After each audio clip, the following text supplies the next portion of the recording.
Assalamualaikum Sobat Ganda. Pernah nggak kamu mikir, bagaimana bisa ratusan pemuda gurun pasir yang seumur hidupnya gemetar mendengar suara ombak, dalam satu malam nekat menantang 500 kapal raksasa kekaisaran Romawi dan berhasil membantai armada terkuat di dunia hanya gara-gara satu strategi gila yang bikin sang kaisar terpaksa melarikan diri dengan baju lusuh rakyat jelata? Ada sebuah bangsa yang sejak ribuan tahun lalu hanya mengenal satu warna utama di cakrawala mereka, warna kuning keemasan dari gurun pasir yang membentang tanpa batas. Masyarakat di Jazirah Arab Purba adalah maestro sejati lautan pasir. Mereka menghafal setiap jengkal bukit pasir yang bentuknya bisa berubah hanya dalam semalam akibat badai gurun. Mereka membaca pergerakan bintang-bintang di langit malam bukan sekedar untuk navigasi, melainkan untuk bertahan hidup di tengah kerasnya alam. Bagi mereka, onta adalah kapal utama, dan tanah keras tempat mereka menjejakkan kaki adalah benteng yang paling aman. Dalam urusan perang di darat, ketangguhan pasukan Muslim saat itu sudah tidak perlu diragukan lagi. Mereka ibarat badai yang menyapu bersih segala rintangan, menunggangi kuda dengan kecepatan tinggi, mengayunkan pedang di atas tanah kering, hingga menyusun formasi rapat di tengah terik matahari yang menyengat. Semua itu sudah menjadi bagian dari DNA pertarungan mereka. Tak ada musuh yang mampu menumbangkan semangat mereka ketika kaki masih menempel di daratan. Tapi, ada satu medan yang bagi mereka sama sekali asing, gelap, dan sangat menakutkan: lautan. Bagi mayoritas masyarakat gurun kala itu, laut bukan sekedar genangan air yang luas. Laut adalah tempat misterius yang penuh dengan ancaman tak terlihat, tempat bersemayamnya kekuatan alam yang tak terkendali, dan medan perang tanpa celah sedikit pun untuk berdiri tegak. Ada sebuah kiasan lama di Jazirah Arab yang menggambarkan betapa ngerinya laut bagi sudut pandang mereka. Laut itu adalah makhluk raksasa yang menampung cacing kecil di atas sebatang kayu. Jika kayu itu terbalik, maka matilah seluruh cacing di dalamnya. Maksud dari kiasan itu sangat mendalam.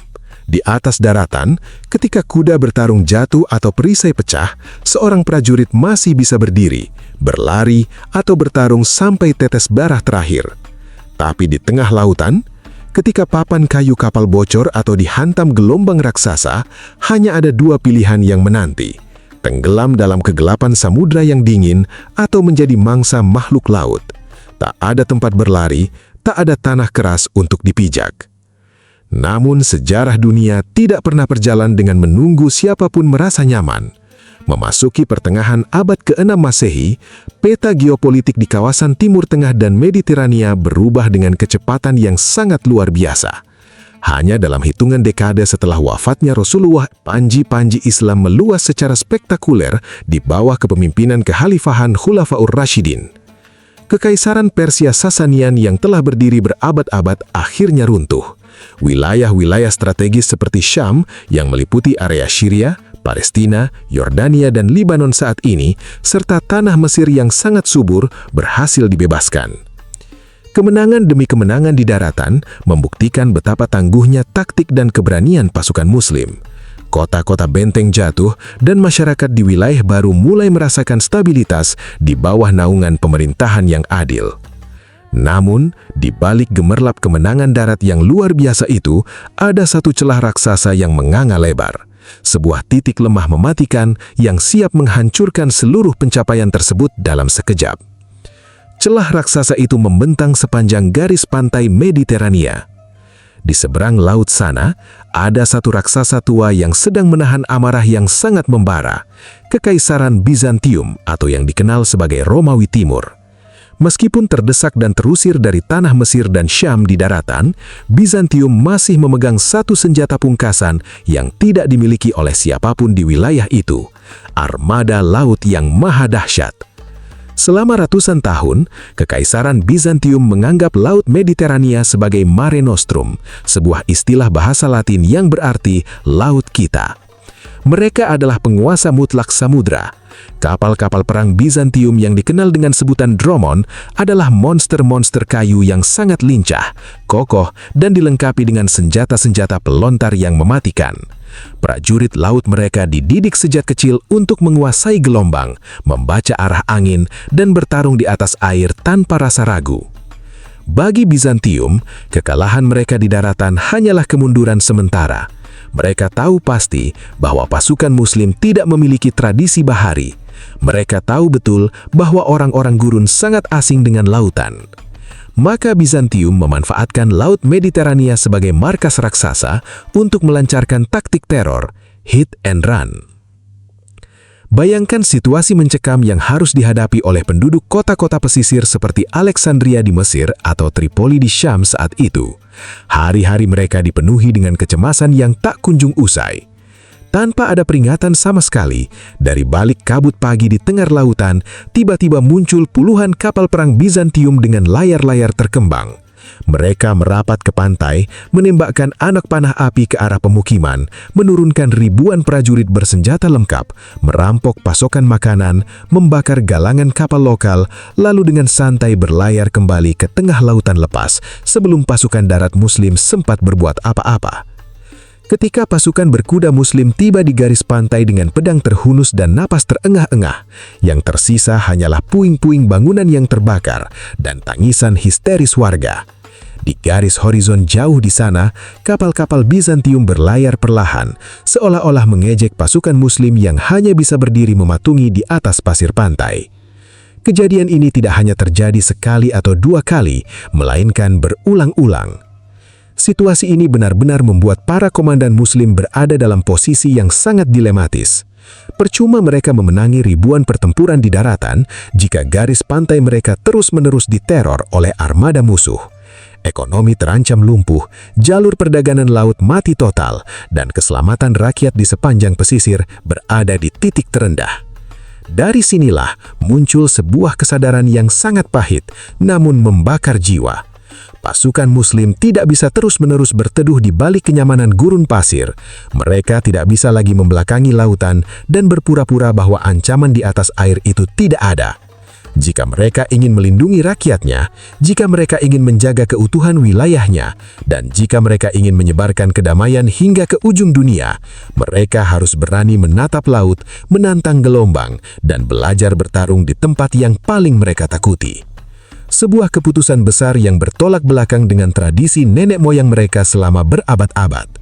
Namun pertanyaannya, bagaimana mungkin sebuah bangsa gurun yang tidak pernah memegang kemudi kapal perang, yang tidak tahu cara merawat kayu di dalam air asin, dan yang gemetar mendengar suara gelombang, tiba-tiba harus menghadapi armada laut terkuat di planet bumi saat itu?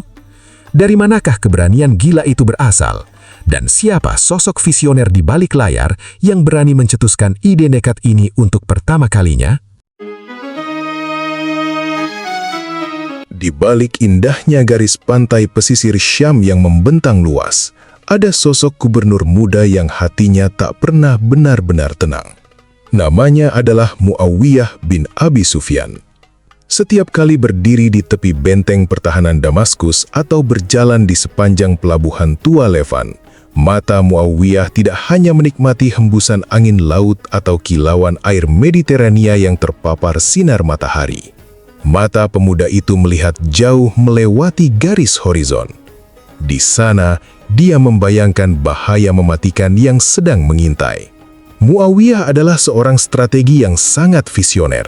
Dia sadar betul bahwa kejayaan pasukan Muslim di daratan Syam bisa hancur dalam sekejap jika lautan di samping mereka dibiarkan terbuka tanpa penjagaan. Baginya, posisi geografis Syam saat itu ibarat sebuah rumah megah dengan pintu depan yang terkunci sangat rapat, tetapi pintu belakangnya dibiarkan terbuka lebar tanpa ada satupun penjaga.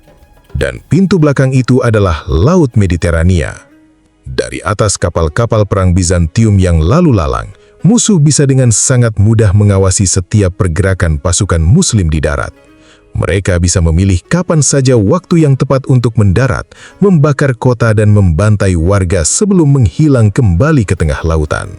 Kesadaran intuitif ini membuat Muawiyah tidak bisa tinggal diam. Dia tahu, satu-satunya cara untuk menghentikan teror ini adalah dengan memotong akar masalahnya. Pasukan Muslim harus memiliki armada kapal perangnya sendiri. Namun untuk mewujudkan ide sebesar dan segila itu, Muawiyah membutuhkan izin dari otoritas tertinggi kekhalifahan yang berpusat jauh di kota Madinah. Maka dengan penuh keberanian, Muawiyah mengambil pena dan menulis sebuah surat mendesak kepada Amirul Mukminin Khalifah Umar bin Khattab RA.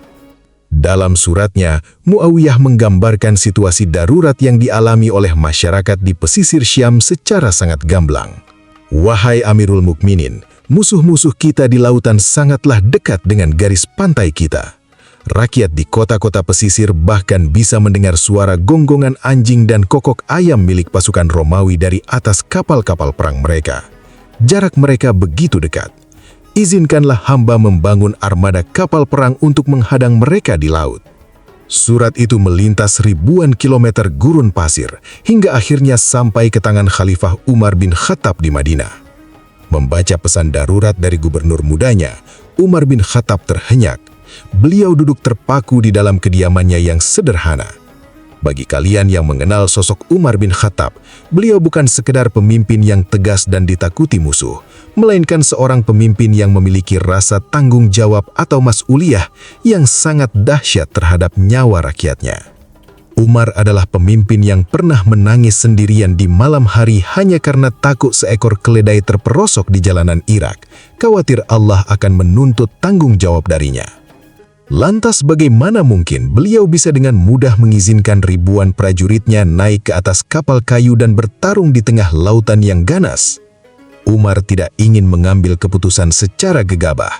Dia sadar bahwa dirinya adalah orang gurun yang tidak paham seluk-beluk lautan. Maka Umar memutuskan untuk meminta nasihat dari seorang sahabat yang lebih berpengalaman dalam urusan pesisir, yaitu Amr bin Al-As RA, gubernur Mesir yang telah mengenal wilayah Laut Alexandria.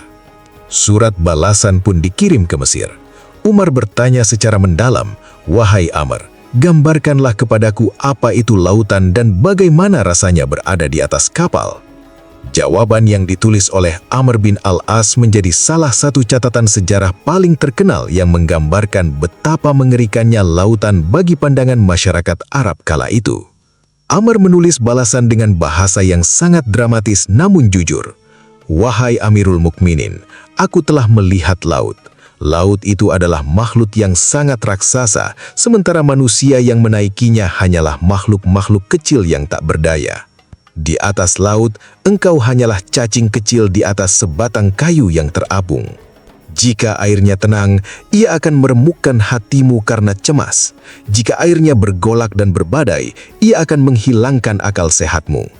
Di atas laut, kepastian itu sangat tipis, sedangkan bahaya ada di mana-mana.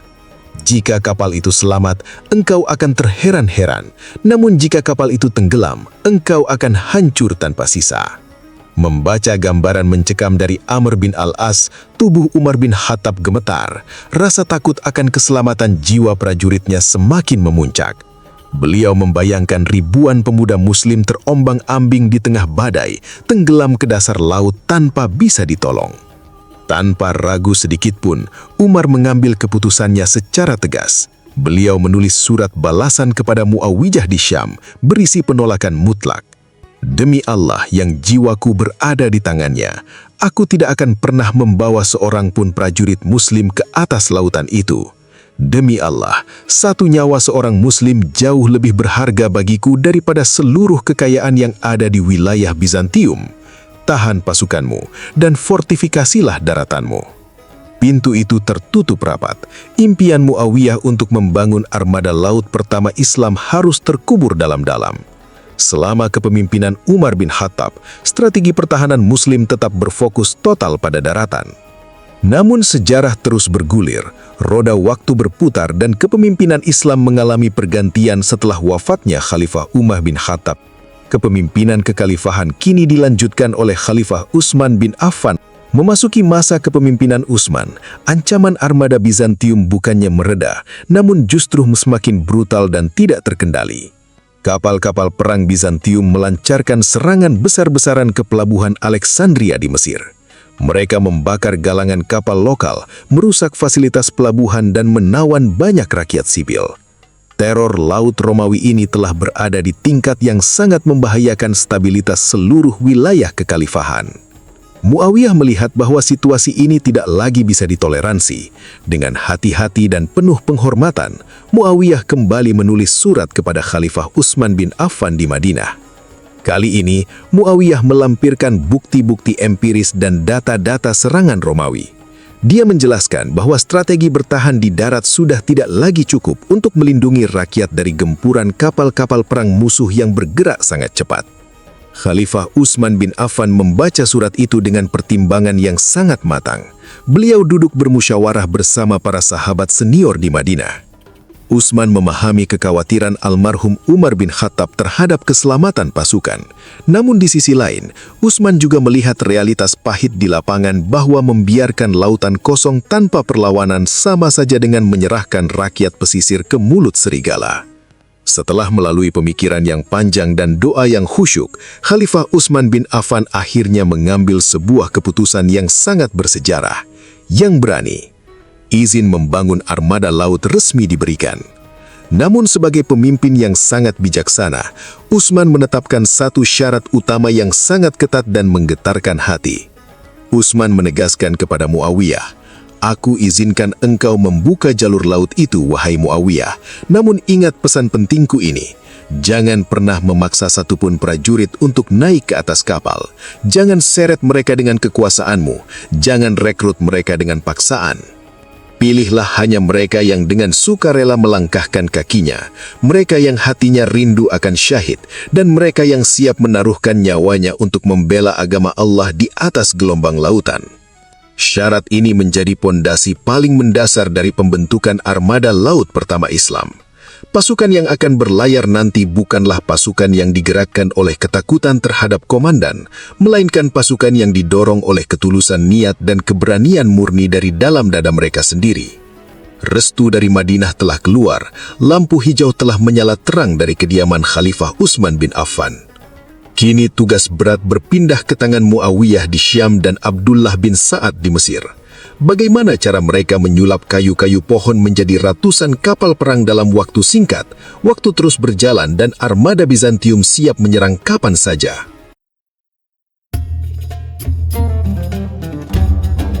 Kabar diizinkannya pembangunan armada laut oleh Khalifah Utsman bin Affan menyebar seperti api menyambar jerami kering di seluruh pelosok wilayah Syam dan Mesir. Sinyal hijau dari Madinah itu tidak sekadar menjadi lampu penerang, melainkan menyulut gelombang antusiasme yang luar biasa dahsyat. Roda-roda mesin peradaban baru langsung berputar dengan kecepatan yang belum pernah disaksikan sebelumnya. Dua tokoh utama memegang komando proyek raksasa ini. Muawiyah bin Abi Sufyan memimpin pergerakan di wilayah pesisir Levant alias Syam, sementara gubernur baru Mesir Abdullah bin Sa'ad bin Abi Sarh mengendalikan pusat operasi di Afrika Utara. Namun, mari kita jujur sejenak. Di balik gelora semangat yang membara itu, ada tembok tantangan teknis yang sangat tebal dan menjulang tinggi. Bayangkan bagaimana caranya menyulap sebuah masyarakat yang selama ribuan tahun hanya tahu cara menunggangi unta, menjahit tenda kulit, dan membaca jejak di atas pasir gurun, tiba-tiba harus membangun armada kapal perang tercanggih di zamannya. Membuat kapal perang itu bukan sekadar memotong batang kayu lalu menempelkannya di atas air. Papan kayu harus dibentuk dengan presisi tinggi agar tidak bocor dihantam tekanan air asin. Tiang layar harus dirancang sanggup menahan terjangan badai Mediterania. Dan yang paling rumit, kapal-kapal ini harus memiliki struktur yang sangat kokoh untuk menahan beban balista, pelempar batu, serta ratusan prajurit berzirah besi. Dari mana kaum muslimin mendapatkan keahlian ajaib ini dalam waktu singkat? Disinilah letak keindahan dan kejeniusan strategi peradaban Islam saat itu. Mereka tidak mengedepankan kesombongan, melainkan merangkul inklusivitas dan ilmu pengetahuan. Abdullah bin Sa'ad di Mesir dan Muawiyah di Syam tidak berjalan sendirian. Mereka membuka pintu selebar-lebarnya bagi para ahli lokal. Mereka memanggil para tukang kayu Koptik Mesir yang memiliki warisan keahlian galangan kapal sejak zaman Firaun, serta para pelaut lokal pesisir Levant yang sudah terbiasa mengarungi ombak. Perbedaan keyakinan dan latar belakang dilebur dalam satu proyek kemanusiaan dan pertahanan bersama. Para pengrajin lokal itu dihormati, diberi upah yang sangat layak dan dijadikan arsitek utama dalam rancang armada baru ini. Sinergi raksasa pun tercipta. Pohon-pohon cedar yang terkenal sangat kokoh di lereng pegunungan Libanon mulai ditebang.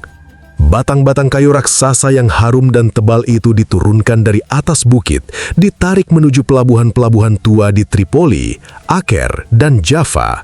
Sementara di Mesir, kayu-kayu tebal diolah secara masif di galangan kapal Rhode Island dan pelabuhan tua Alexandria.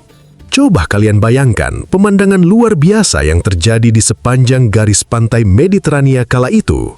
Pesisir pantai yang tadinya sunyi dan terus-menerus dicekam ketakutan akan serangan Bizantium tiba-tiba berubah menjadi pabrik industri raksasa yang hidup dan membara. Siang dan malam, bunyi hantaman kapak memotong kayu keras bersahut-sahutan dengan benturan besi tempa di atas landasan.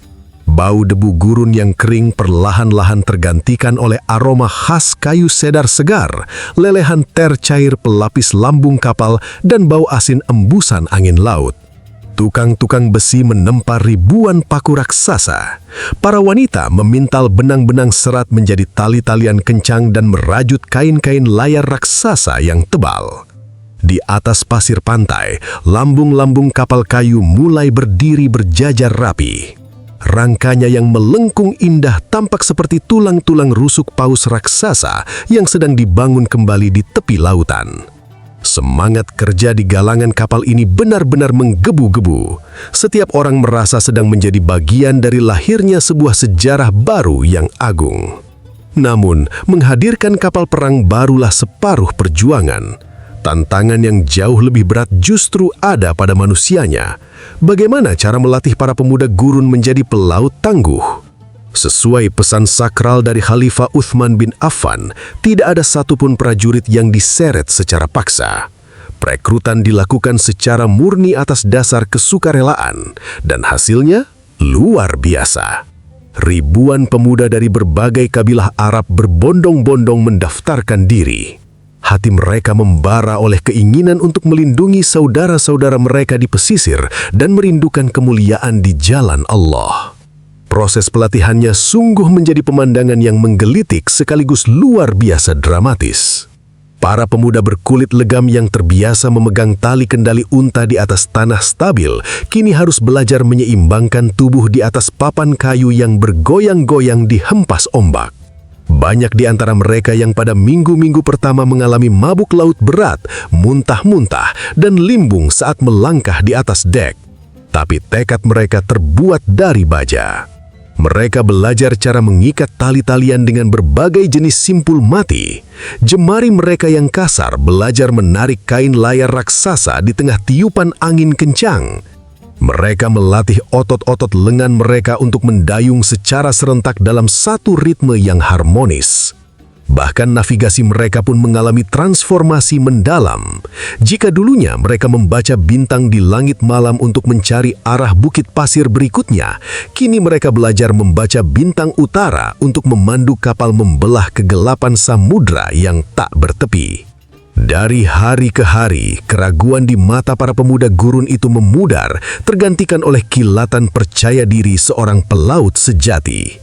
Hanya dalam waktu beberapa tahun, sebuah pencapaian waktu yang bisa dikategorikan sebagai mukjizat logistik di zaman kuno, armada laut megah berhasil diwujudkan. Sebanyak kurang lebih 200 kapal perang berdiri gagah berjajar di sepanjang pelabuhan Syam dan Mesir. Kapal-kapal ini dirancang dengan lambung kayu yang tebal, dilengkapi tiang-tiang layar yang menjulang tinggi ke angkasa, serta geladak rapat yang siap menampung ribuan prajurit bersenjata. Ketika kapal-kapal itu pertama kali diturunkan ke laut dan mengapung dengan anggun di atas air asin Mediterania, sorak-sorai ribuan warga dan prajurit membahana memecahkan angkasa. Allahu Akbar! Allahu Akbar! Sebuah bangsa yang dulunya takut pada bayangan lautan, kini telah melahirkan armada tempurnya sendiri dari jemari dan keringat mereka sendiri. 200 kapal muslim ini telah siap berlayar. Layar-layar putih mereka terkembang gagah di tiup angin pesisir, menandakan bahwa sang penguasa baru di Mediterania telah lahir. Namun, di seberang sana, di balik benteng megah Konstantinopel, berita tentang selesainya armada muslim ini akhirnya sampai ke telinga sang kaisar. Dan reaksi sang penguasa Romawi itu bakal memicu badai pertempuran yang paling mengerikan dalam sejarah. Jauh di utara, di balik dinding-dinding batu raksasa yang membentang mengelilingi kota Konstantinopel, berdiri pusat kemegahan dunia barat saat itu, Istana Kerajaan Bizantium. Kota ini adalah jantung dari Kekaisaran Romawi Timur, sebuah tempat di mana emas melimpah, marmer-marmer putih mengkilap menghiasi setiap sudut jalan, dan sejarah kejayaan militer telah terukir selama ratusan tahun. Disinilah keputusan-keputusan besar yang menentukan nasib bangsa-bangsa dibuat. Di atas tahta megahnya, duduk seorang penguasa muda yang penuh dengan ambisi dan keangkuhan, Kaisar Konstantus II, atau yang dikenal juga dengan Konstantinus III. Konstantus II adalah tipe pemimpin yang sangat membanggakan warisan leluhurnya. Bagi Konstantus, Kekaisaran Bizantium adalah punca peradaban manusia, dan Laut Mediterania adalah milik pribadinya. Tak ada satupun bangsa di muka bumi ini yang boleh mengusik kekuasaan Romawi di atas gelombang air asin. Namun, pada suatu pagi yang dingin, ketenangan di Haula Istana Konstantinopel mendadak pecah. Seorang utusan resmi dan perwira intelijen Bizantium berlari terengah-engah memasuki haula utama. Langkah kakinya yang terburu-buru bergema keras di atas lantai marmer, memutus pembicaraan para bangsawan dan penasehat kerajaan. Dengan tubuh gemetar dan wajah pucat pasi, sang utusan berlutut di hadapan Kaisar Konstantus II. Dia membawa kabar buruk yang dibawa langsung oleh kapal tercepat dari pesisir selatan. "Ampunkan hamba yang mulia Kaisar, hamba membawa kabar buruk yang teramat mendesak dari pesisir Syam dan Mesir." Konstantus II mengerutkan dahinya. Dengan nada suara yang dingin dan tajam, Kaisar muda itu merespon. "Bicara, apa yang bisa dilakukan oleh orang-orang gurun itu selain bersembunyi di balik pasir panas mereka?" Utusan itu menelan ludah sebelum akhirnya memberanikan diri mengucapkan kata-kata yang bakal mengguncangkan seluruh isi istana. "Yang mulia, orang-orang muslim tidak lagi bersembunyi di daratan. Mereka telah mendirikan galangan kapal raksasa di Tripoli dan Alexandria. Hutan-hutan cedar di Lebanon telah mereka tebang, dan saat ini lebih dari 200 kapal perang baru telah diturunkan ke laut, yang sedang bersiap untuk menguasai lautan milik kekaisaran." Bam! Konstantus II menghantamkan tangannya ke pegangan tahta emasnya. Wajah sang kaisar seketika memerah padam karena amarah yang meledak-ledak. Seluruh penasehat dan jenderal yang hadir di haula istana langsung tertunduk kaku. Tak ada satupun yang berani bernapas keras. Suasana ruangan berubah menjadi sangat mencekam dan penuh ancaman. Bagi Konstantus II, berita ini bukan sekedar ancaman militer biasa. Ini adalah sebuah penghinaan terhebat sepanjang sejarah Kekaisaran Bizantium. Bagaimana mungkin sebuah bangsa yang tidak memiliki tradisi bahari, bangsa yang selama berabad-abad dianggap oleh Romawi sebagai kaum pengembala unta yang buta akan lautan, kini berani-beraninya membangun armada kapal perang di depan mata mereka? Nonsens! Berani sekali cacing-cacing gurun itu mengotori lautan milik Romawi, teriak Konstantus II dengan suara melengking yang memenuhi haula istana. Laut Mediterania adalah Mare Nostrum. Laut ini milik kita, milik Romawi. Aku tidak akan biarkan sebatang kayu pun milik orang-orang muslim itu mengapung di atas air asin kita. Konstantus II paham betul konsekuensi strategis dari kabar ini. Jika dia membiarkan armada muslim berkembang dan menguasai jalur pelayaran Mediterania, maka suplai gandum ke Konstantinopel akan terputus, perdagangan kerajaan akan lumpuh, dan wilayah-wilayah kekuasaan Bizantium di Eropa akan berada dalam posisi yang sangat rentan. Nyawa kekaisarannya sedang dipertaruhkan. Maka, kaisar muda yang angkuh ini mengambil sebuah keputusan yang sangat ekstrim. Dia menolak untuk menyerahkan komando perang ini kepada para jenderal atau laksamananya. Kaisar Konstantus II memutuskan bahwa dirinya sendiri yang akan memimpin armada tempur Bizantium secara langsung ke medan perang. Perintah pengumpulan kekuatan penuh atau total mobilization segera digaungkan ke seluruh penjuru kekaisaran. Perwira-perwira Bizantium bergerak cepat membawa titah kaisar. Kapal-kapal perang terbaik Bizantium dipanggil pulang dari pelabuhan Yunani, pulau-pulau di Laut Egea, pesisir Sisilia hingga semenanjung Italia. Seluruh industri militer Bizantium difokuskan untuk satu tujuan tunggal, meremukkan armada Muslim sampai tak bersisa. Hanya dalam waktu singkat, sebuah armada raksasa yang teramat sangat mengerikan berhasil dihimpun di pelabuhan Konstantinopel. Jumlahnya tidak tanggung-tanggung, antara 500 hingga 600 kapal perang unggulan. Ini adalah salah satu konsentrasi armada laut terbesar yang pernah dikumpulkan oleh Kekaisaran Bizantium dalam kurun waktu 1 dekade terakhir. Kapal-kapal Bizantium ini bukan kapal kayu biasa. Mayoritas dari armada ini terdiri dari kapal Dromon, kapal perang jenis Gala yang dirancang khusus untuk membantai musuh di laut. Kapal-kapal raksasa ini memiliki 2 tingkat barisan pendayung yang kuat, moncong besi di bagian depan yang sanggup membelah lambung kapal musuh, dan menara pelontar batu di atas degalnya. Enggak cuma itu, sebagian kapal unggulan Romawi ini telah dilengkapi dengan senjata teror paling menakutkan di era kuno, Greek Fire. Greek Fire adalah cairan kimia rahasia Bizantium yang dipompa keluar melalui pipa-pipa besi di moncong kapal. Cairan ini bisa menyemburkan api dahsyat yang sanggup membakar kayu dan air sekaligus. Sekali api ini mengenai kapal musuh, air tidak akan mampu memadamkannya. Bahkan air laut justru akan membuat apinya semakin membara-bara. Prajurit-prajurit yang diangkut oleh armada Bizantium ini pun bukan prajurit sembarangan. Mereka adalah tentara bayaran terlatih, marinir berpengalaman, dan pasukan elit pelindung kaisar yang mengenakan zirah besi berkilauan. Hari berangkat pun tiba. Dari pelabuhan Selat Bosforus, trompet-trompet perak milik kerajaan membahana memecah keheningan pagi. Ribuan warga Konstantinopel berkumpul di sepanjang dinding kota, bersorak-sorai melepas armada terhebat mereka. Kaisar Konstantus II berdiri di atas gelak kapal komando utama yang sangat megah.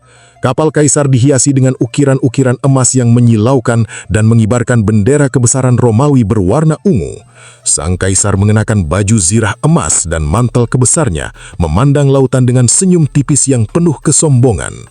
Di belakang kapal kaisar terbentang barisan 500 lebih kapal perang lainnya.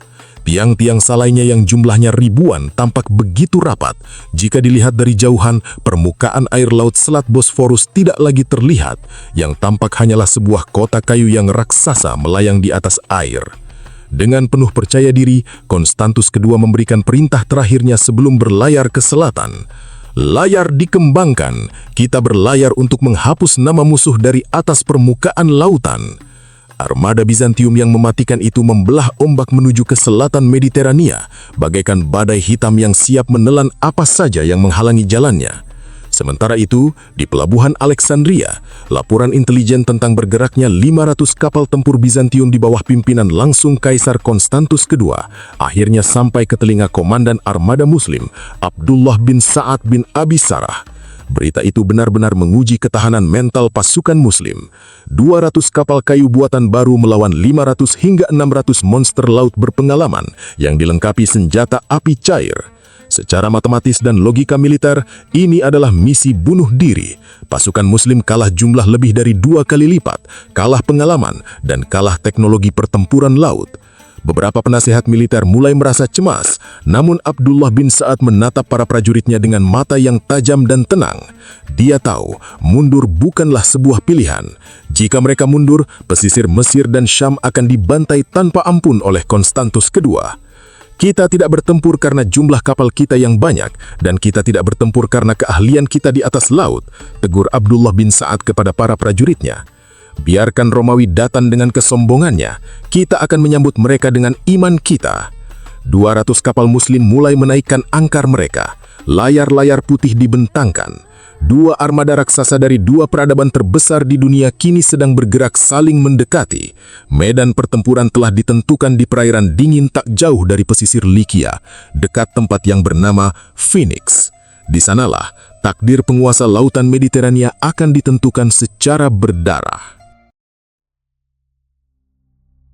Tahun 665 Masehi, wilayah perairan di lepas pantai Licia, tak jauh dari sebuah tempat bernama Phoenix yang di zaman modern kita kenal sebagai kawasan Finike di pesisir selatan Turki.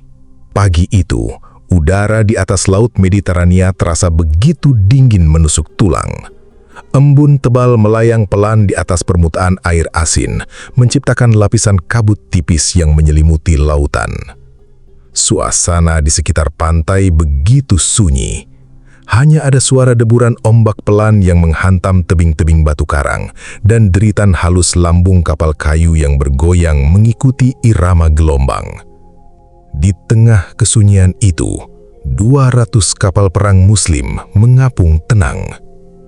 Abdullah bin Sa'ad bin Abi Sarah berdiri tegak di geladak depan kapal komandonya. Matanya yang tajam menatap lurus ke arah barat laut, menerobos kabut tipis yang belum sepenuhnya terangkat oleh sinar matahari. Di sekelilingnya, ribuan prajurit Muslim berdiri rapat dalam keheningan yang mencekam. Tangan mereka memegang erat gagang pedang, tombak, dan busur panah. Nafas mereka terdengar berat. Mereka tahu, detik-detik menuju pertemuan terbesar dalam hidup mereka sudah berada di depan mata. Lalu, perlahan-lahan, angin laut berembus mengibaskan kabut tipis tersebut. Dan apa yang muncul dari balik kegelapan lautan di seberang sana, sungguh sebuah pemandangan yang sanggup membuat jantung siapapun berhenti berdetak seketika. Dari garis horizon, permukaan air laut mendadak bergetar.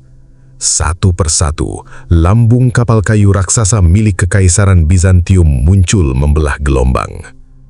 1 kapal, 10 kapal, 50 kapal, 100 kapal, hingga akhirnya lebih dari 500 kapal perang Bizantium membentang luas memenuhi seluruh pantangan mata. Coba kalian bayangkan kengerian visualnya. Armada Bizantium itu berbaris sangat rapat, membentuk garis barikade kayu yang seolah-olah tak ada ujungnya. Tiang-tiang layar mereka yang jumlahnya ribuan menjulang tinggi ke angkasa, berdempetan sangat dekat hingga memblokir pandangan ke garis pantai. Dari kejauhan, pemandangan itu benar-benar tampak seperti sebuah hutan belalang raksasa yang mendadak tumbuh dan terapung di atas air. Layar-layar kapal Romawi yang berwarna ungu dan putih terkembang megah ditiup angin laut. Tameng-tameng esi yang dipasang di sepanjang pagar kapal berkilauan menimpah sinar matahari pagi, memancarkan kilatan cahaya yang menyilaukan mata. Suara kepakan puluhan ribu dayung kayu raksasa yang menghantam air secara bersamaan bergema menggelegar di atas samudra. Jebluk, jebluk, jebluk. Irama dayung itu terdengar seperti detak jantung monster laut raksasa yang sedang bergerak perlahan untuk menelan mangsanya. Di atas kapal komando utama Bizantium yang paling megah dan dihiasi ukiran-ukiran emas, berdiri Kaisar Konstans II. Sang kaisar mengenakan zirah besi berlapis emas yang sangat berkilauan dan mantel ungu kebesarannya. Mahkota kerajaan menempel di kepalanya. Dia berdiri membusungkan dada di samping para jenderal utamanya, memandang armada Muslim dari kejauhan dengan tatapan mata yang sangat merendahkan. Konstans II tersenyum sinis. Di matanya, 200 kapal Muslim yang mengapung di depan sana tampak begitu kecil, ringkih dan tak berdaya. Jumlah kapal Muslim bahkan tidak ada separuh dari jumlah armada tempurnya. Bagi sang kaisar, pertempuran ini bukan lagi sebuah perang antar kekaisaran, melainkan sekedar perburuan mudah untuk menghabisi orang-orang gurun yang berani lancang memasuki wilayah kekuasaannya. Lihatlah mereka, bisik Konstans II kepada jenderal di sampingnya dengan nada suara yang sangat dingin. Orang-orang gurun itu berpikir sebatang kayu bisa menyelamatkan mereka dari murka Romawi. Hari ini, kita akan jadikan laut ini sebagai kuburan massal bagi mereka semua. Para perwira Bizantium di sekeliling kaisar tertawa terbahak-bahak. Kesombongan dan rasa percaya diri yang berlebihan menyelimuti seluruh jajaran armada Romawi. Mereka sudah tidak sabar untuk menabrakkan monyok-monyok besi kapal mereka dan membakar armada Muslim sampai menjadi abu. Sementara itu, di atas kapal-kapal Muslim, suasana bertolak belakang 180 derajat. Keheningan yang sangat dingin dan pekat menyelimuti 200 kapal Muslim. Tak ada tawa, tak ada sorak-sorai kesombongan. Yang ada hanyalah tatapan mata yang fokus dan kesadaran penuh akan besarnya bahaya yang sedang menghampiri. Abdullah bin Sa'ad memperhatikan formasi musuh dengan cermat. Matanya mengamati satu persatu kapal Dromon Bizantium. Dia melihat menara-menara pelontar batu, balista, yang sudah diisi batu-batu besar. Pipa-pipa besi di monyong kapal yang siap menyemburkan Greek fire, dan jajaran prajurit berzirah penuh yang memenuhi geladak kapal musuh. Dalam hatinya, Abdullah bin Sa'ad melakukan kalkulasi militer dengan cepat, dan hasilnya sangat mengerikan. Jika pasukan Muslim bertarung menggunakan taktik perang laut konvensional, yaitu saling beradu manuver melingkar, menabrakkan monyong kapal, ramming, atau saling menembakkan panah dari jarak jauh, pasukan Muslim dipastikan akan dibantai habis. Kenapa? Karena pelaut Bizantium sudah ratusan tahun menguasai teknik manuver laut. Kapal-kapal mereka lebih lincah, pendayung mereka lebih berpengalaman, dan mereka memiliki senjata pemungkas api Yunani yang sanggup membakar kapal Muslim dari jarak jauh sebelum kapal Muslim sempat mendekat. Abdullah bin Sa'ad memeras otaknya di tengah tekanan mental yang sangat dahsyat. Dia tahu dia tidak boleh terjebak dalam permainan perang musuh. Jika kita bertarung dengan cara mereka di laut lepas, kita akan hancur. Batin Abdullah bin Sa'ad sambil melihat ombak yang bergulung. Kita harus mencari cara untuk mencabut seluruh keunggulan manuver mereka. Kita harus memaksa mereka bertarung dengan cara yang kita kuasai. Tapi bagaimana caranya? Bagaimana mungkin melumpuhkan kelincahan 500 kapal perang Bizantium di tengah Samudra Mediterania yang begitu luas tanpa batas? Matahari mulai bergerak semakin tinggi di atas kepala. Angin sore bertiup semakin kencang, menggoyangkan tiang-tiang layar kedua belah pihak. Namun alih-alih langsung melancarkan serangan terbuka di siang hari itu, kedua armada besar ini tampak saling menahan diri. Kaisar Konstans II ingin memastikan formasinya benar-benar mengunci seluruh jalur melarikan diri bagi pasukan Muslim. Sementara Abdullah bin Sa'ad membutuhkan waktu untuk mematangkan strategi gila yang sedang dirancangnya. Ketika senja mulai membayang dan warna langit berubah menjadi kemerahan, kedua armada besar ini perlahan-lahan mendekat hingga jaraknya hanya terpisah beberapa ratus meter saja. Suasana di tengah lautan berubah menjadi sangat tidak wajar. Dua kekuatan terbesar di dunia saat itu kini berlabuh saling berhadapan di tengah laut lepas. Perlahan, jangkar-jangkar berat dijatuhkan dari atas kapal ke dasar laut. Suara rantai isi yang meluncur masuk ke dalam air asin bergema keras di tengah malam yang mulai merayap naik. Gur, crash. Dua armada besar itu kini berada dalam posisi terkunci. Jaraknya begitu dekat, hingga para prajurit di atas kapal Muslim bisa melihat dengan jelas kilatan mata dan raut wajah prajurit Bizantium di seberang sana. Sebaliknya, prajurit Bizantium pun bisa mendengar samar-samar gumaman nafas para prajurit Muslim. Malam telah jatuh di Laut Phoenix. Kegelapan menelan garis pantai dan menyembunyikan tebing-tebing batu di kejauhan. Hanya ada suara gesekan lambung kapal kayu yang saling beradu pelan dihentam ombak malam dan desiran angin dingin yang berembus di antara tiang-tiang layar. Ketegangan di atas air laut itu begitu tebal sehingga terasa sanggup dipotong dengan sebilah pedang. Di dalam kegelapan malam itulah, pertaruhan terbesar dalam sejarah perang laut akan segera dimulai.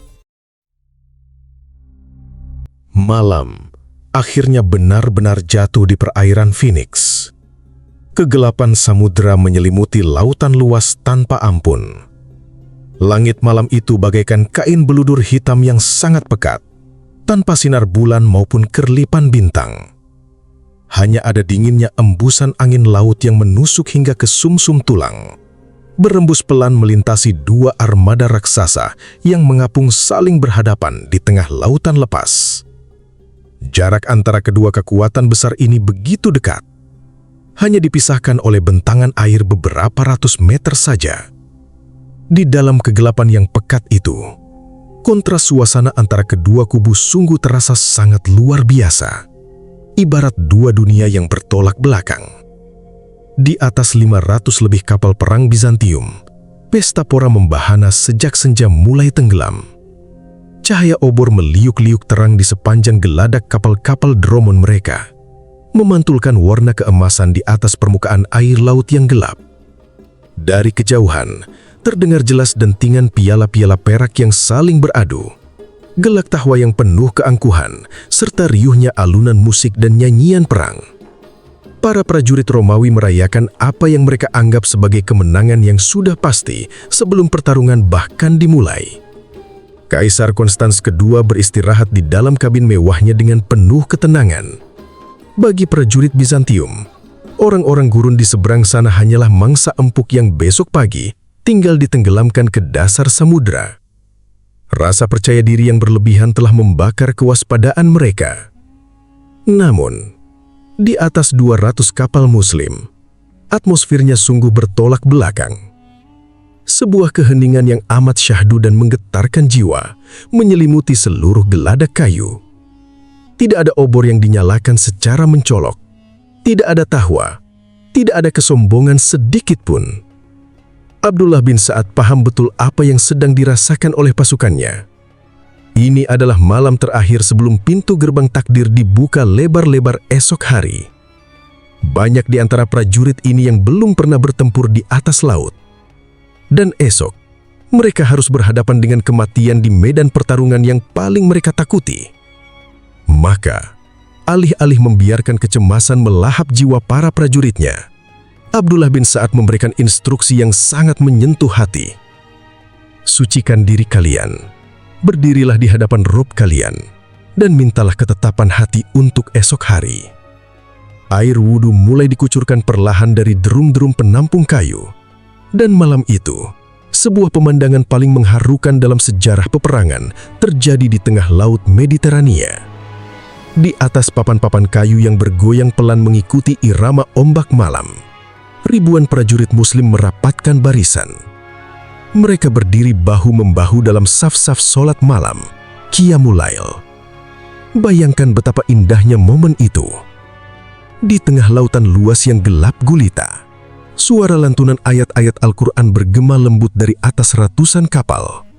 Suara irama muratal bersahut-sahutan berpadu harmonis dengan desiran angin malam dan deburan ombak asin yang menghantam lambung kapal. Mereka bersujud di atas papan kayu yang dingin. Air mata menetes basah membasahi papan-papan kapal yang baru saja diselesaikan di galangan Syam dan Mesir. Di dalam sujud-sujud panjang itu, para pemuda gurun ini mencurahkan segala isi hati mereka. Mereka mengingat wajah ibu yang mereka tinggalkan di rumah, senyuman istri tercinta yang melepas mereka di pelabuhan, dan gelak tawa anak-anak mereka yang masih kecil. Mereka tahu betul, esok hari, sangat mungkin jasad mereka tidak akan pernah kembali ke daratan. Tubuh mereka mungkin akan bersemayam selama-lamanya di dasar lautan yang gelap dan dingin ini. Ya Allah, bisik seorang prajurit di tengah tangisannya yang pecah. Kami tidak pernah meminta lautan ini. Kami tidak pernah mencari peperangan ini. Namun jika Engkau takdirkan kami gugur esok hari di atas papan kayu ini, terimalah kami sebagai syuhada-Mu dan amankanlah saudara-saudara kami di pesisir. Rasa takut akan kematian perlahan-lahan luntur dari dalam dada mereka. Tempat itu tidak lagi terasa seperti armada perang yang menegangkan, melainkan berubah menjadi sebuah masjid raksasa yang terapung di atas air. Sementara sebagian besar prajurit tenggelam dalam lautan doa dan kepasrahan diri. Di dalam kabin utama kapal komando, cahaya lilin kecil menyala samar-samar. Abdullah bin Sa'ad menduduk melingkar bersama para kapten terbaiknya dan para penasihat militer berpengalaman. Di atas meja kayu terbentang sebuah peta kasar perairan Phoenix. Wajah para perwira itu tampak sangat serius, diterpa bayangan temaram cahaya lilin yang bergoyang. Kalian telah melihat formasi musuh, bisik Abdullah bin Sa'ad dengan suara berat namun penuh wibawa. mereka menang jumlah lebih dari 2 kali lipat. Kapal Dromon mereka lebih lincah di laut lepas, dan mereka memiliki api Yunani yang sanggup membakar kita dari jarak jauh. Jika esok kita membiarkan pertempuran ini berjalan dengan cara perang laut biasa, kita akan habis. Para kapten kapal saling pandang. Mereka tahu persis kebenaran ucapan komandan. "Lantas apa rencana kita, wahai Amir?" tanya seorang perwira dengan nafas tertahan. Abdullah bin Sa'ad menatap mata para perwiranya satu persatu. Tatapan matanya memancarkan kilatan ide gila yang belum pernah dicatat dalam buku peperangan manapun di dunia ini. "Kita akan hilangkan jarak itu," tegas Abdullah bin Sa'ad. "Kita tidak akan membiarkan kapal-kapal mereka bermanuver mengelilingi kita." Begitu pertempuran dimulai, siapkan seluruh tali tambang paling besar, rantai-rantai besi, dan pengait jangkar atau grappling hooks. Kita akan ikat kapal-kapal kita satu sama lain hingga menjadi satu kesatuan rapat. Dan ketika kapal musuh bergerak mendekat untuk menembak atau menablak kita, lemparkan pengait besi kita. Kunci kapal-kapal mereka ke kapal kita. Tarik mereka rapat-rapat hingga tak ada celah. Para perwira terperangah mendengar strategi itu. Tapi wahai Amir, salah seorang kapten dengan mata terbelalak, jika kita mengikat kapal-kapal kita dan mengunci kapal musuh Romawi, lautan ini akan berubah menjadi daratan kayu yang sangat padat. Abdullah bin Sa'ad tersenyum tipis sekali. Sebuah senyuman yang penuh dengan kepastian strategis. "Tepat sekali," jawab Abdullah bin Sa'ad. "Itulah tujuannya. Kita akan ubah lautan lepas ini menjadi medan pertarungan darat. Di atas laut lepas, mereka adalah rajanya. Tapi di atas papan kayu yang terkunci rapat, bertarung pedang lawan pedang, dada lawan dada, prajurit Muslim tidak akan pernah mundur." Rencana nekat itu disepakati bulat. Instruksi rahasia segera dibagikan secara berantai ke seluruh 200 kapal Muslim dalam keheningan malam. Tali-tali tambang raksasa disiapkan, pengait-pengait besi diperiksa ketajamannya, dan pedang-pedang diasah makin tajam. Malam semakin larut mendekati puncaknya. Suara tangisan dan doa perlahan-lahan berganti menjadi kedamaian batin yang sangat kokoh. Rasa cemas yang tadi sempat membayangi para prajurit Muslim kini telah menguap sepenuhnya. Kepasrahan total kepada Sang Pencipta telah melahirkan ketenangan jiwa yang luar biasa.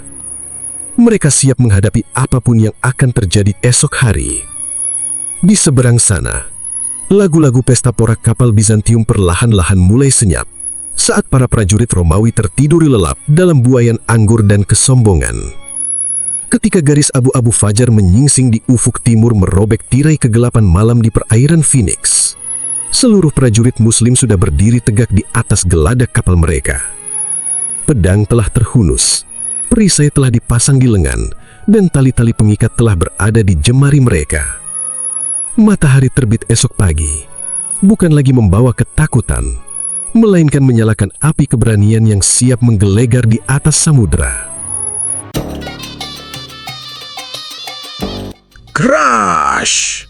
Fajar menyingsing di ufuk timur perairan Phoenix dengan warna merah membara yang seolah merekah dari ufuk lautan. Cahaya mentari fajar memantul keras di atas ribuan perisai, zirah besi, dan permukaan gelombang yang terus bergulung kencang.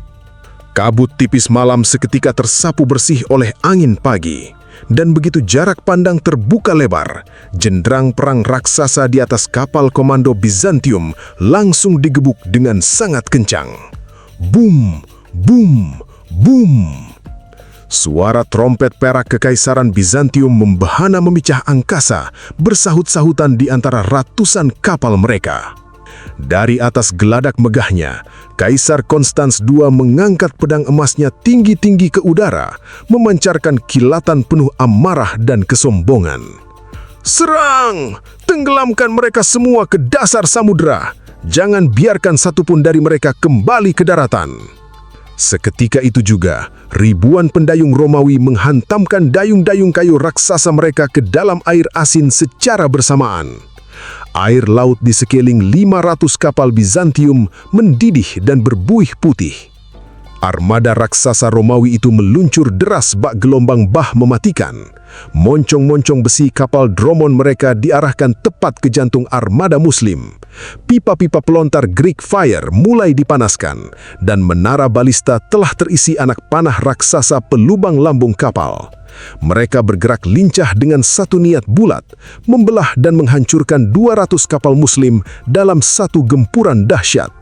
Melihat badai armada Romawi yang meluncur deras mendekat, suara bariton Abdullah bin Sa'ad bin Abi Sarh menggelegar dari geladak depan, memotong gemuruh ombak dengan perintah yang paling tidak masuk akal dalam sejarah perang laut. Lemparkan tali, ikat kapal-kapal kita, jangan biarkan ada celah sedikit pun.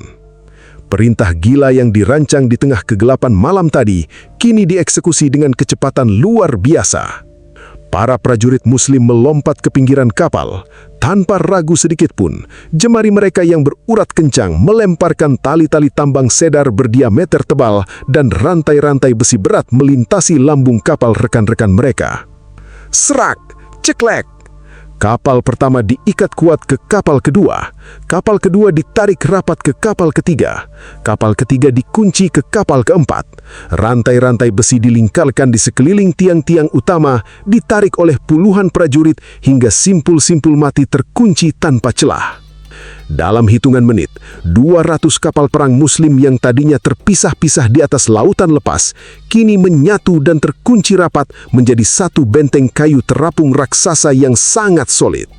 Para perwira Bizantium di seberang sana melotot tak percaya. Mereka kebingungan setengah mati. Apa yang sedang dilakukan oleh orang-orang bodoh itu? Apakah mereka sengaja mengikat diri mereka sendiri agar lebih mudah kita tenggelamkan? Pikir mereka. Namun kejutan sebenarnya baru saja dimulai. Begitu armada Bizantium yang melaju deras berada dalam jarak lempar, sekitar puluhan meter saja dari benteng kayu Muslim, Abdullah bin Sa'ad melambaikan tangannya ke udara. Lemparkan pengait, kunci musuh kita. Swiss, Swiss, Swiss. Hujan pengait besi raksasa dan jangkar-jangkar bercabang empat berhamburan terbang melintas udara. Ratusan pengait besi yang terikat tali tebal itu melayang menghantam kapal-kapal Dromon Bizantium yang sedang meluncur deras. Crash! Blam! Ujung-ujung besi yang tajam itu menancap dalam-dalam di pagar kapal, merobek papan kayu, dan menyangkut kuat di tiang-tiang layar Bizantium. Sebelum para prajurit Romawi sempat menyadari apa yang sedang terjadi, ribuan prajurit Muslim di atas geladak langsung menyergap tali-tali penarik tersebut. Dengan otot-otot lengan yang membesar dan teriakan takbir yang mengguncang langit, mereka menarik tali-tali itu secara serentak. Hiya! Tarik! Jangan lepaskan! Bam! Crunch! Suara benturan kayu raksasa beradu menggema sangat mengerikan di seluruh perairan Phoenix. Kapal-kapal perang Romawi yang tadinya bergerak sangat lincah mendadak terhenti seketika. Lambung-lambung kapal Dromon Bizantium mereka terseret paksa, menghantam rapat dinding-dinding kapal Muslim. Gaya sentrifugal dan momentum dorongan kapal musuh justru membuat pengait besi itu semakin mencengkram erat. Tak cukup sampai di situ, para prajurit Muslim melompat ke pagar kapal, melemparkan rantai-rantai tambahan dan mengikat kapal-kapal musuh langsung ke tiang-tiang layar kapal mereka sendiri.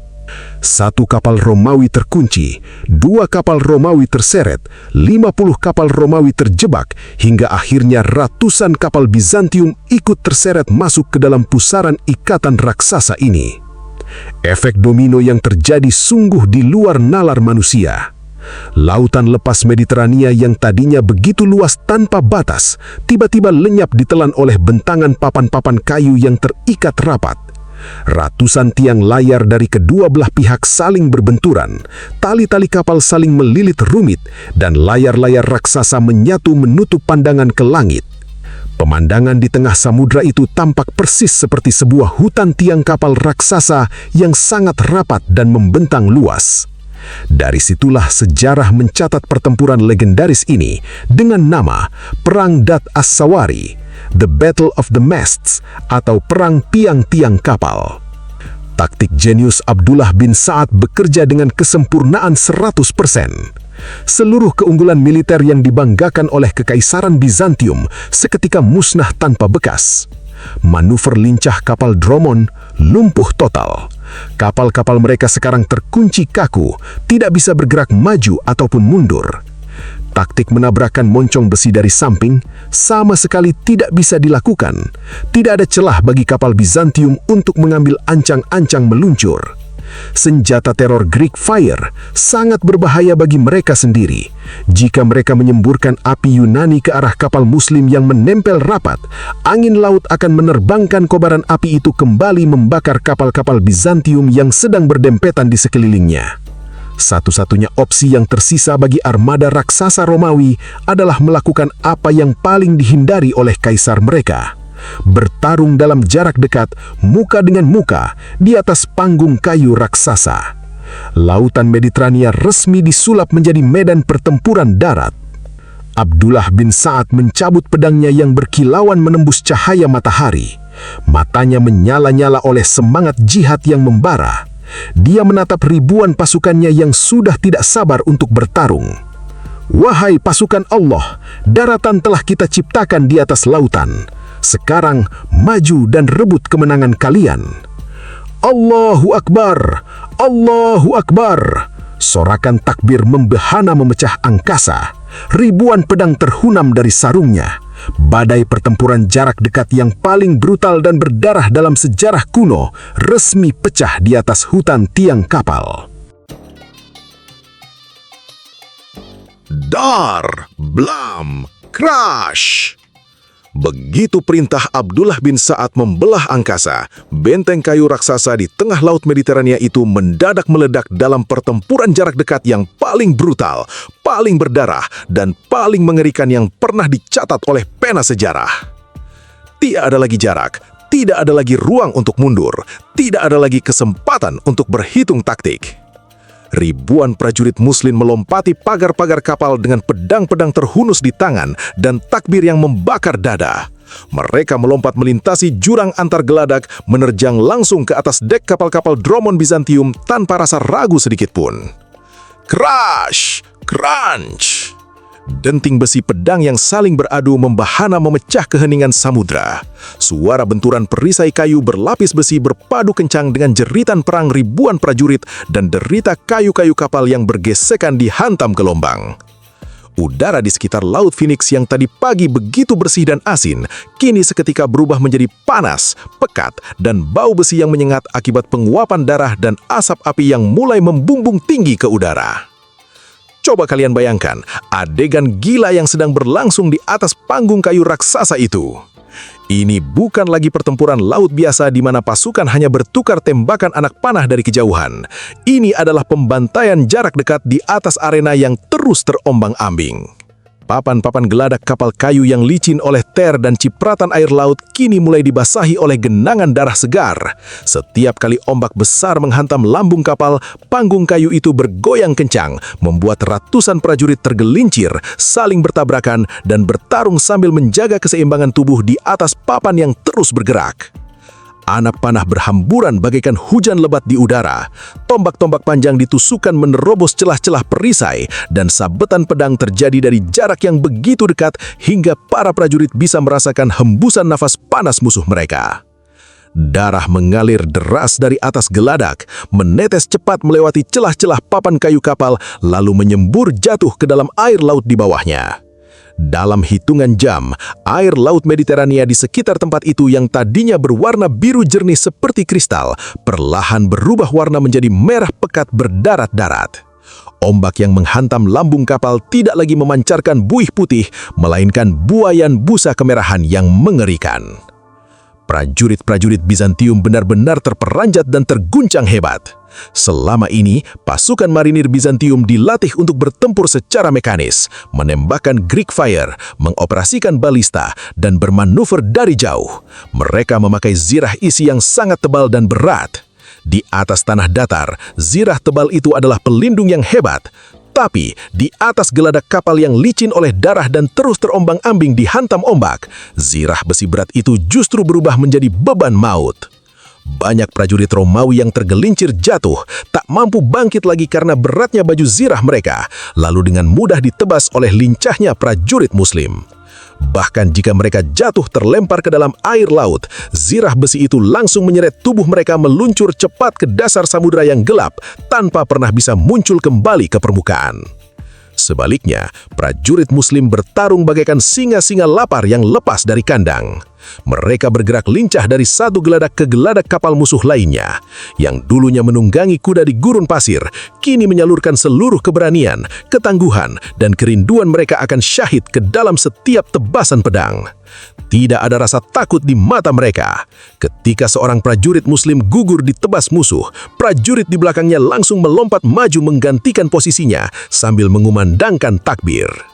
Di tengah kekacauan pertempuran yang membara itu, sebuah drama amat kritis terjadi di pusat formasi. Kapal komando utama milik Abdullah bin Sa'ad dijadikan sasaran gempuran hebat dari kapal-kapal perang Bizantium yang paling besar. Para perwira Bizantium sadar jika mereka bisa membunuh atau menenggelamkan komandan utama Muslim, seluruh barisan armada Muslim akan kehilangan arah dan kocar-kacir. Sebuah kapal dromon raksasa Bizantium berhasil bermanuver merapat. Prajurit-prajurit elit Bizantium melancarkan serangan nekat, melemparkan rantai khusus untuk menarik dan memiringkan kapal komando Abdullah bin Sa'ad agar tenggelam. Kapal komando Muslim mulai miring secara berbahaya. Air laut mulai melompati pagar kapal. Situasi sungguh berada di ambang bencana. Melihat keselamatan sang komandan dan nasib seluruh armada berada di ujung tanduk, seorang prajurit Muslim pemberani bernama Alqamah bin Yazid Ar'a mengambil keputusan nekat yang membakar jiwa. Tanpa memedulikan hujan anak panah yang meluncur ke arahnya, Alqamah mencabut pedangnya, berlari kencang menerobos geladak yang licin oleh darah, lalu melompat sendirian ke atas kapal perang musuh. Hiya! Di atas geladak kapal Bizantium yang penuh dengan musuh, Alqamah bertarung sendirian bagaikan kesatria tanpa rasa takut. Pedangnya berkelebat cepat tebas-menebas, menjatuhkan prajurit-prajurit musuh yang mencoba mendekatinya. Dengan sisa kekuatan terakhirnya dan darah yang mengucur dari tubuhnya, Alqamah mengayunkan pedangnya dengan sekuat tenaga ke arah tali tambang raksasa penarik kapal musuh. Tebas! Tali penarik musuh putus seketika. Kapal komando Abdullah bin Sa'ad terlepas dari jeratan maut dan kembali tegak di atas air. Aksi heroik Alqamah membakar semangat ribuan prajurit Muslim lainnya. Puluhan prajurit Muslim melompat menyusul ke atas kapal Bizantium tersebut, merebut geladaknya dan mengibarkan panji kemenangan di atas tiang utamanya. Pertempuran terus berlangsung selama berjam-jam tanpa henti di bawah terik matahari siang yang membakar. Satu persatu kapal perang Bizantium mulai berhasil dikuasai oleh pasukan Muslim. Gelombang kepanikan yang dahsyat mulai menjangkiti jajaran prajurit Romawi. Formasi megah 500 kapal yang dulunya dibanggakan oleh Kaisar Konstans II, kini benar-benar telah menjadi gundukan kayu mati yang terbakar. Kapal-kapal Bizantium yang mencoba melarikan diri tidak bisa bergerak karena tali temali dan pengait besi Muslim telah mengunci mereka dalam satu rakit raksasa yang tak terpisahkan. Asap hitam tebal membumbung tinggi menutupi cahaya matahari, bau sangit kayu terbakar memenuhi udara, dan jeritan keputusasaan prajurit Bizantium menggema memilu di seluruh penjuru perairan. Armada raksasa Bizantium yang tak terkalahkan selama ratusan tahun, kini sedang dibantai dan dihancurkan berkeping-keping di depan mata kepala mereka sendiri. Dunia ini memang suka bercanda dengan sangat sinis. Ingatkan bagaimana angkuhnya Kaisar Konstans II beberapa jam yang lalu? Pria muda ini berangkat dari Konstantinopel dengan pakaian zirah bertatahkan emas, mengibarkan bendera ungu kebesaran, dan memimpin 500 lebih armada raksasa sambil melontarkan kalimat merendahkan. Aku akan jadikan laut ini sebagai kuburan bagi cacing-cacing gurun. Nah, coba tebak. Siapa yang sekarang mendadak pucat pasi bagaikan mayat dan gemetaran di atas geladak kapalnya sendiri? Ya, sang kaisar yang terhormat itu sendiri. Dari atas puncak kapal komandonya yang megah, Konstans II menyaksikan sebuah pemandangan yang benar-benar menghancurkan akal sehat dan harga dirinya. Armada kebanggaan Kekaisaran Bizantium, kekuatan laut paling ditakuti di Mediterania selama berabad-abad, kini telah berubah menjadi tumpukan kayu terbakar yang saling lilit mengekor. Kapal-kapal dromon kebanggaannya tenggelam satu persatu. Pasukan marinir tentaranya yang mengenakan zirah berat bukannya menang bertarung, melainkan terseret ke dasar laut yang dingin, dan air laut Mediterania yang luas itu telah berubah warna menjadi merah pekat oleh darah prajuritnya sendiri. Rasa percaya diri, kesombongan dan keangkuhan imperialis yang tadi pagi membumbung tinggi seketika menguap tanpa sisa, digantikan oleh satu perasaan primitif yang amat sangat memalukan, ketakutan murni akan kematian. Situasi di sekeliling kapal kaisar semakin menjadi-jadi dan tidak terkendali.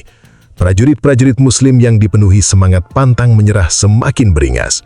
Dari satu kapal ke kapal lain, mereka terus bergerak maju menembas barikade terakhir pertahanan Romawi.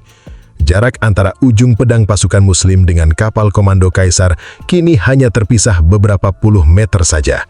Para pengawal pribadi kekaisaran yang tersisa mulai panik luar biasa. Mereka mengepung sang kaisar dengan wajah pias dan napas terengah-engah.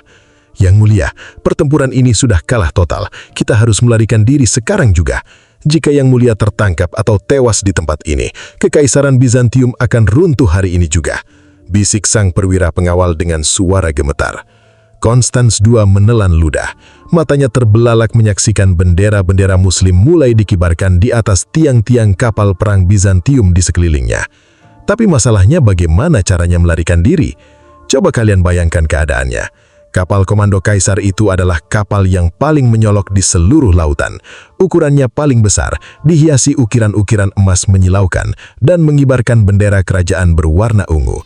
Kapal itu ibarat sebuah papan reklame raksasa bertuliskan, "Aku adalah kaisar, tangkap aku di sini." Jika Konstans II mencoba kabur menggunakan kapal mewahnya itu, puluhan kapal Muslim yang lincah akan langsung mengejar dan mengepungnya dalam hitungan menit. Disinilah sebuah adegan paling ironis, sekaligus sangat memalukan dalam sejarah kekaisaran Bizantium terjadi. Demi menyelamatkan nyawanya sendiri, sang penguasa tertinggi peradaban barat itu memutuskan untuk membuang seluruh harga diri imperialisnya ke dalam tong sampah.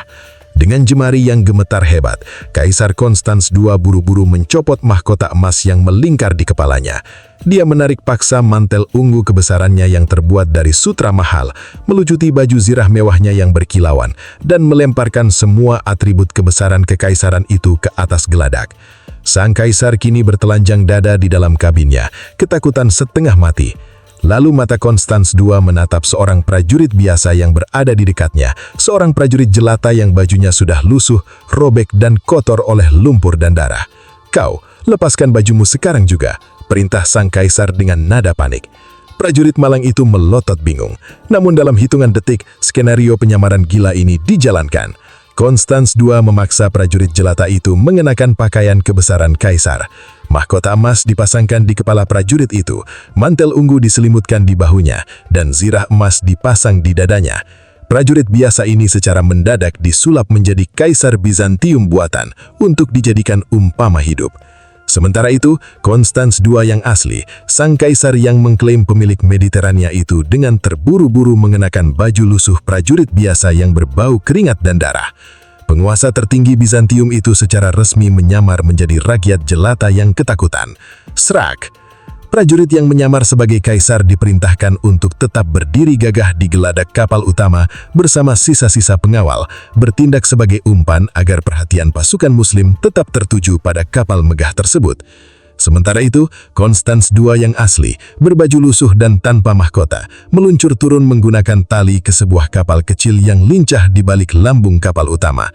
Dengan napas tersengal-sengal dan wajah ditutupi kain kotor, sang kaisar duduk merunduk di antara beberapa pendayung yang ketakutan. Dayung secepat yang kalian bisa," bisik Konstans II dengan suara ketakutan yang tertahan. Kapal kecil yang membawa sang kaisar penyamar itu perlahan-lahan menyelinap keluar dari gumpalan asap hitam yang membumbung tinggi. Mereka bergerak pelan melewati celah-celah reruntuhan kapal yang terbakar, memanfaatkan kekacauan perang untuk melarikan diri ke utara menuju Pulau Sirakusa di Sisilia. Tak lama setelah itu, pasukan Muslim berhasil merangsek naik dan menguasai kapal utama Bizantium. Prajurit umpan yang mengenakan pakaian kaisar gugur dalam pertempuran, dan kapal megah Bizantium itu akhirnya berhasil dikuasai sepenuhnya. Barulah beberapa saat kemudian, pasukan Muslim menyadari bahwa sosok yang terletak di geladak itu bukanlah sang kaisar asli, melainkan seorang penyamar. Sang Kaisar Romawi telah kabur bagaikan tikus kecil yang melarikan diri dari kapal yang tenggelam. Melihat kapal utama Kaisar telah jatuh dan terbakar, sisa-sisa armada Bizantium yang masih selamat di tengah lautan langsung kehilangan seluruh mental bertarung mereka. Kepanikan massal pecah seketika. Kapal Kaisar telah jatuh, kita kalah, lari untuk selamatkan nyawa kalian. Ratusan kapal Bizantium yang tersisa memotong tali-tali pengikat mereka secara gelap mata. Mereka tidak lagi mempedulikan formasi, tidak mempedulikan rekan-rekan mereka, dan hanya memikirkan cara untuk melarikan diri dari neraka Phoenix. Kapal-kapal Romawi kocar-kacir, memutar haluan kencang, dan berlayar secepat mungkin menuju pelabuhan-pelabuhan terdekat di utara. Perang Dat As-Sawari secara resmi telah usai. Asap hitam tebal perlahan-lahan terangkat di hempas angin sore Mediterania, menyingkapkan pemandangan yang akan terus dikenang dalam sejarah manusia. Permukaan lautan di lepas pantai Phoenix kini dipenuhi oleh puing-puing kayu dari ratusan kapal Bizantium yang hancur. Ribuan senjata, tameng, dan tiang-tiang layar yang patah mengapung di atas air asin yang berwarna merah pekat. Di atas 200 kapal kayu buatan Syam dan Mesir, ribuan prajurit Muslim berdiri terpaku. Mereka memandangi lautan di sekeliling mereka dengan napas terengah-engah dan dada yang naik turun. Rasa lelah yang luar biasa mendadak menguap, berganti dengan rasa haru dan takjub yang teramat mendalam. Mereka, orang-orang yang berasal dari gurun pasir yang tadinya gemetar mendengar suara gelombang, baru saja menghancurkan armada terkuat di planet bumi dan membuat Kaisar Romawi lari tunggang langgang dengan baju penyamar. Dari atas geladak kapal komando, Abdullah bin Sa'ad bersujud syukur di atas papan kayu yang basah oleh darah. Dan tak lama kemudian, sebuah gemuruh takbir yang sangat dahsyat membahana dari atas 200 kapal Muslim, bergema tembis langit Mediterania. Allahu Akbar, Allahu Akbar, Allahu Akbar. Sebuah babak baru dalam sejarah peradaban dunia telah resmi diukir di atas gelombang. Matahari sore perlahan-lahan meluncur turun menuju garis horizon perairan Phoenix. Sinarnya yang berwarna jingga keemasan memancar lembut, menyapu permukaan laut Mediterania yang kini kembali hening secara magis. Ombak-ombak kecil bergulung pelan, membelai sisa-sisa pecahan lambung kapal, tiang-tiang layar yang patah, dan bendera-bendera Bizantium yang tenggelam perlahan ke dasar laut. Badai darah yang beberapa jam lalu meletup dengan sangat mengerikan, kini telah reda sepenuhnya. Yang tersisa hanyalah kesunyian yang amat sangat. Di atas geladak 200 kapal Muslim, tidak ada pesta pora liar, tidak ada tarian kesombongan atau nyanyian keangkuhan. Sesuai dengan ajaran mulia yang terpatri di dada mereka, pasukan Muslim menutup kemenangan Dat As-Sawari dengan penuh keheningan dan kerendahan hati. Abdullah bin Sa'ad memimpin pasukannya untuk mengumpulkan jasad para syuhada yang gugur dalam pertempuran. Satu persatu prajurit Muslim yang telah menyerahkan nyawanya di atas papan kayu itu disolatkan dengan khusyuk di atas geladak, lalu dilepas dengan doa terbaik ke dalam pelukan samudra. Mereka gugur bukan sebagai korban kekejaman laut, melainkan sebagai pahlawan yang membuka pintu sejarah baru bagi peradaban dunia. Ketika kabar kemenangan ajaib di Perang Dat As-Sawari ini melintasi samudra dan sampai ke daratan, dunia terperanjat hebat. Di Konstantinopel, berita kekalahan telak armada raksasa Bizantium meledak bagaikan gempa bumi berkekuatan dahsyat. Rakyat dan para bangsawan Bizantium terperangah tak percaya. Mitos bahwa kekaisaran Bizantium adalah penguasa mutlak dan tak tertandingi di atas air, hancur berkeping-keping dalam sehari. Kaisar Konstans II yang melarikan diri dengan pakaian penyamaran, akhirnya tiba di Sisilia dengan jiwa yang terguncang hebat dan trauma mendalam. Kekalahan di Laut Phoenix ini meruntuhkan wibawa sang kaisar di mata rakyatnya sendiri, hingga kelak sejarah mencatat bahwa kepemimpinannya terus digoyang oleh ketidakstabilan politik. Istilah Mare Nostrum atau Laut Kita yang selama ratusan tahun dibanggakan oleh bangsa Romawi untuk mengklaim Laut Mediterania, resmi menjadi kenangan masa lalu yang lapuk. Dunia barat di Eropa terhenyak sadar, kekuatan Islam tidak lagi bisa dipandang sebelah mata sebagai pasukan penunggang unta yang hanya jago di atas pasir gurun. Kini, peradaban Islam telah mengepakkan sayapnya secara utuh, tangguh di daratan, dan berwibawa di atas lautan.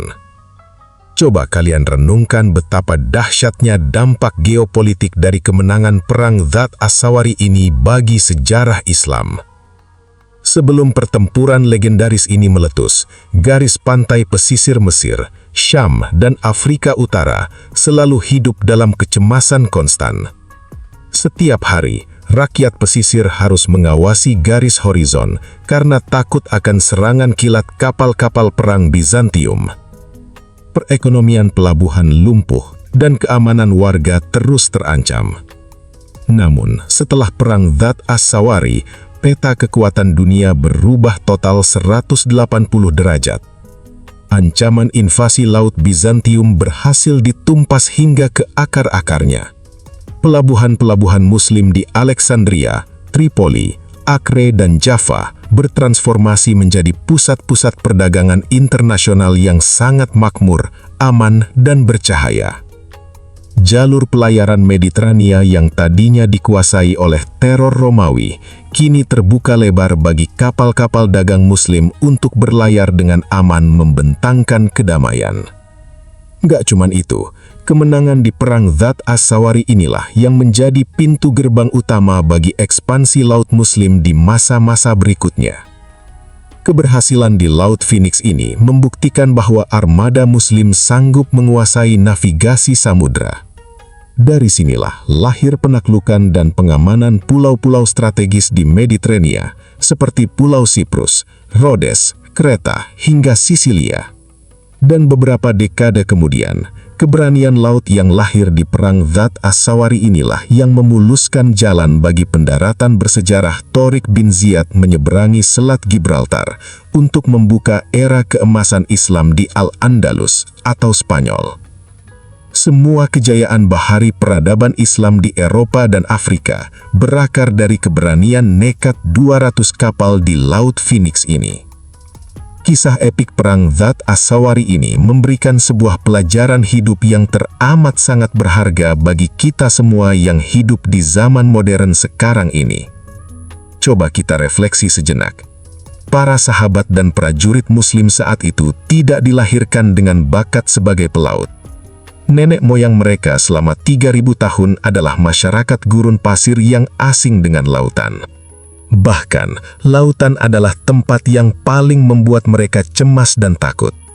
Namun, ketika zaman menuntut mereka untuk berubah, ketika keselamatan rakyat dan cita-cita agung menuntut mereka untuk keluar dari zona nyaman, mereka tidak melarikan diri. Mereka tidak meratapi keterbatasan. Mereka duduk belajar dari para ahlinya, merangkul ilmu pengetahuan baru, bekerja keras memeras keringat di galangan kapal, merancang strategi adaptif yang jenius, dan berani menatap ketakutan terbesar mereka di depan mata. Mereka tidak membiarkan takdir mendikte siapa mereka, melainkan merekonstruksi takdir itu sendiri dengan iman, kerja keras, dan keberanian murni. Keberhasilan yang merubah sejarah tidak pernah ditentukan oleh seberapa panjang tradisi yang kita miliki, melainkan oleh seberapa berani kita melangkah ke medan baru, belajar dari nol, dan bertarung habis-habisan demi keyakinan yang kita genggam. Malam kembali turun di perairan Phoenix. Ombak Mediterania berdesir pelan, menyanyikan simfoni kedamaian di bawah naungan langit malam yang bertabur bintang. 200 kapal perang Muslim membentangkan layar putih mereka. Dengan penuh kebanggaan dan rasa syukur yang sangat mendalam, armada pertama Islam itu memutar haluan, berlayar kembali menuju pelabuhan-pelabuhan mereka di Syam dan Mesir. Mereka berangkat sebagai bangsa gurun yang belum pernah mengarungi samudra, namun mereka pulang sebagai sang penguasa ombak Mediterania.